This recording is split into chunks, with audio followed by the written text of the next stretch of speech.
Vinnicombe. So thank you, Bob, for coming to support today.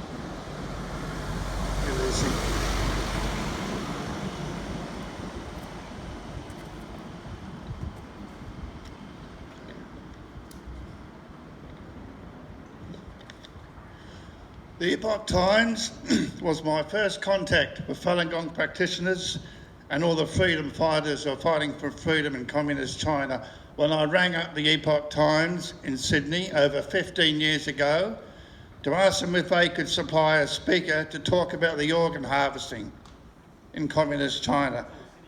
And they sent along Jennifer Zheng, who has spent time in a concentration camp as a political prisoner in China, wrote a book about it called Witnessing History, and had a film made about her, and is now very active in New Tang Dynasty television in the United States.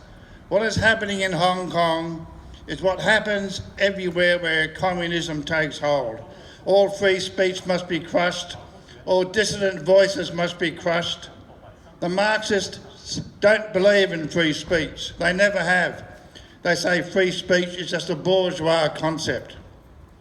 The Chinese communist jackboot coming down over Hong Kong, East Turkestan and Tibet from the South China Sea is just like the Nazi jackboot coming down over Europe before and during World War II. It is nationalistic expansionism. The trouble is the Chinese Communist Party have greater weaponry than the Nazis ever had, and they are smarter. With the internet, they have massive ability to perform cyber attacks. They have the great internet firewall to keep their own people in the dark about what was really happening inside and outside China. They have an enormous ability to pollute cyberspace with misinformation. They also extend their influence not just by military means, not by a blitzkrieg like the Nazis, but by soft power, by economic power, by economic blackmail, e.g. don't criticise us or we'll stop buying your products, or by the debt trap, by lending money to countries that will never be able to repay it except by handing over their resources or control of their public utilities.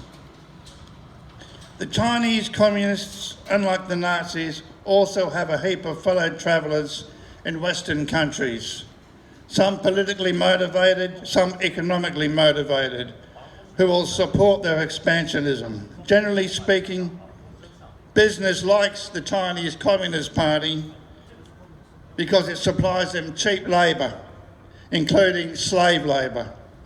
And the Chinese Communist Party has a vast appetite for Australia's raw materials like the coal and the iron ore. Big business doesn't mind if their raw materials are going to be used to construct concentration camps in East Turkestan or to build weapons of war. There was also a hardcore supporters of the Chinese Communist Party and the Australian Labor Party, unfortunately even in the Greens Party and in such organisations as Antifa and GetUp. I have been personally targeted by Antifa for speaking at a Vietnamese rally against the communist regime in Vietnam. All these people would support the suppression of the Epoch Times in Hong Kong. In fact, they would support it anywhere. Even the mainstream Australian media is hostile to the Epoch Times and to the Falun Gong movement. They call it controversial. I've been to numerous rallies, forums and film showings sponsored by Falun Gong practitioners, and never once have I seen them reported in the mainstream media.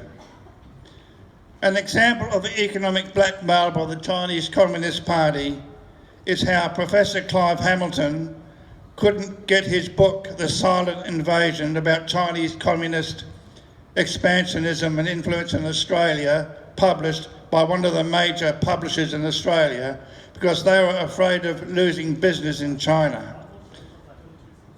The Chinese Communist Party also threatened Chinese people in Australia who advertise in the Vision Times or in the Epoch Times.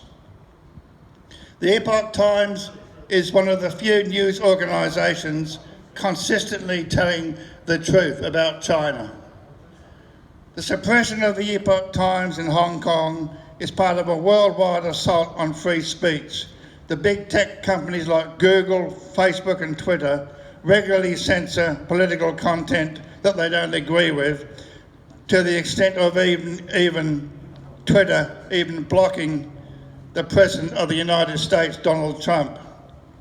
It is for all these reasons that we should condemn the attacks on the Epoch Times in Hong Kong by that criminal regime in Beijing, whose Australian cadres are behind that big wall behind us. Thank you very much. Thanks, Bob.